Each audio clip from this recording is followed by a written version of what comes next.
get out my head. Milkshake brings all the boys to the farm, and they're like, it's better than yours. Damn right, it's better than yours. I could treat you, but I have to charge.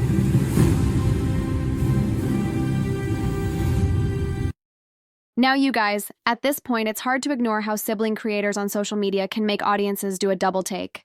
The last few years have been wild for family-based content. TikTok, YouTube Shorts, Instagram Reels, you name it. Every platform is overflowing with brother-sister duos and family teams who know exactly how to hook a viewer in the first 5 seconds. On paper, it sounds sweet and harmless. Siblings teaming up to make fun videos, sharing inside jokes, letting viewers peek into their lives. But when you watch enough of this stuff, you start noticing a pattern. The line between awe, wholesome, and wait, is this too much? Gets blurrier every day, and the real story often isn't about the creators themselves. It's about how the audience reacts once the tension starts to build. Here's the thing about family content. The chemistry is built in. Siblings have that natural back-and-forth banter, a shared history, and an ability to push each other's buttons in a way no friend or coworker could. It's entertaining precisely because it's authentic. But authenticity can be a double-edged sword. The very traits that make sibling content appealing, unfiltered teasing, close physical comfort, inside jokes, are the same things that can look questionable when a camera is rolling and millions of strangers are watching.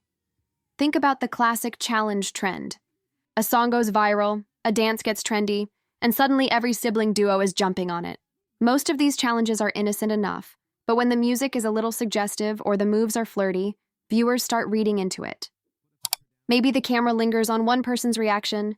Maybe there's a playful shove that looks different in slow motion. The internet's detective mode kicks in. Comment sections fill with jokes like siblings are dating.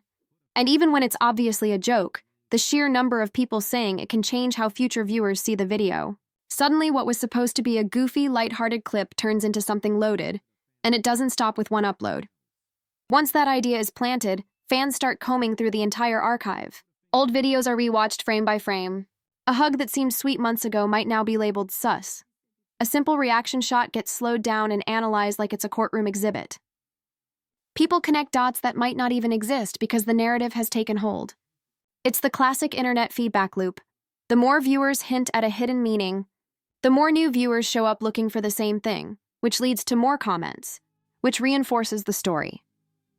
Part of the reason this happens is the way social platforms reward certain visuals. TikTok and YouTube Shorts thrive on quick, attention-grabbing edits. A shot that holds for just a second too long or a zoom that feels intentional can make a video perform better.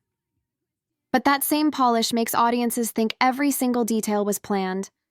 When a video is crisp and perfectly lit, it's easy to believe that nothing is accidental, even if the creators were just winging it. Age gaps add another layer of complexity. When one sibling is a minor and the other is an adult, audiences naturally wonder about boundaries. That curiosity isn't necessarily bad. It comes from a real concern for young creators who are navigating fame in front of millions. Parents and older siblings become de facto managers, and viewers start asking, who's protecting whom?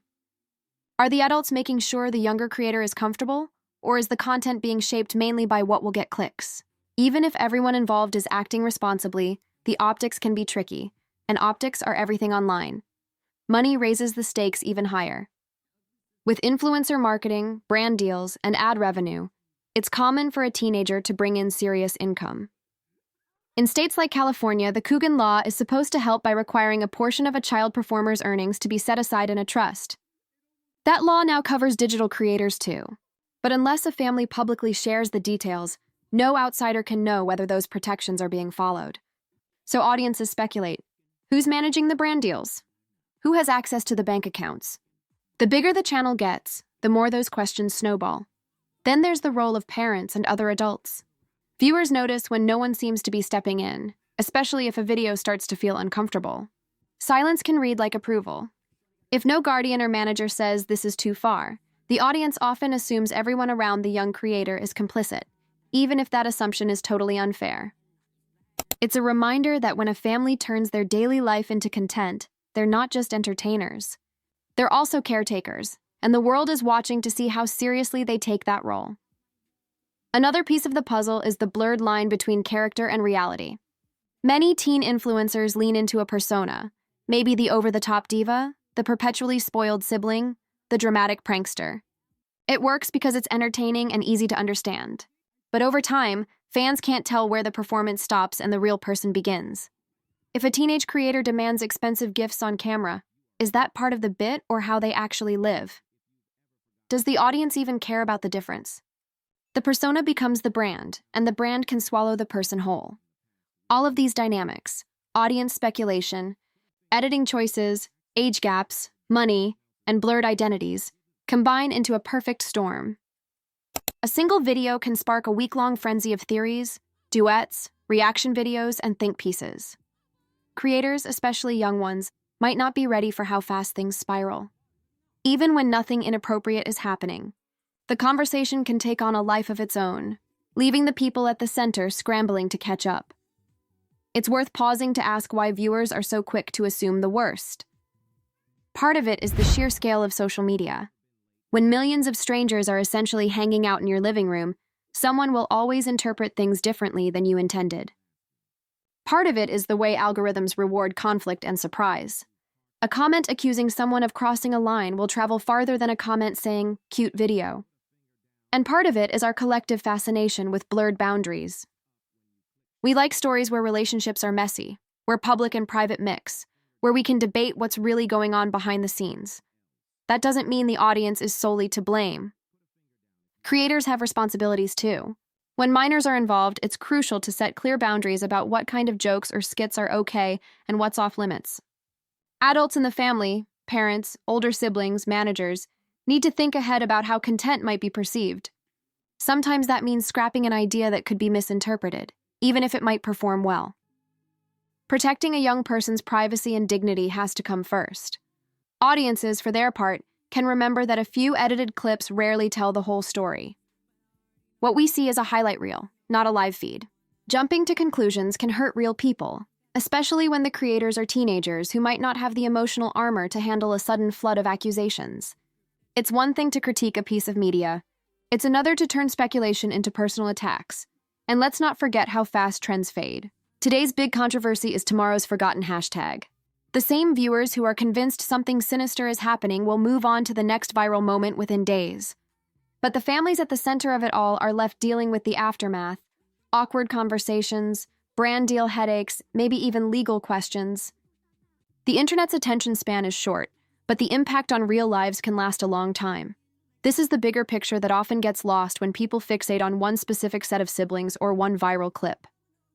Family-based influencer content is a new kind of entertainment, and we're all still figuring out the rules.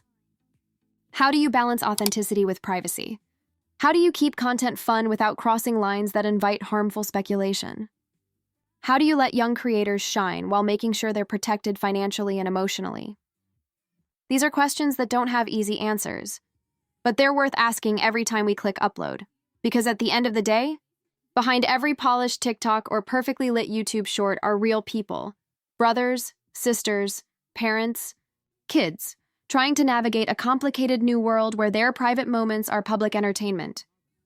Before we decide what's gross or wrong, it helps to remember how much we don't see. The conversations off camera, the agreements about what's staged, the everyday family life that never makes it to the feed. Perception can be powerful, but it isn't the whole truth. So maybe the best takeaway for all of us, viewers, creators, and parents, is to slow down. Think before we comment. Consider how a clip might land before we film it. Remember that boundaries and context matter. The internet will always love a juicy story, but the people on the other side of the screen deserve more than just our hot takes. They deserve our caution, our empathy, and our understanding that sometimes a sibling video is just that, a sibling video.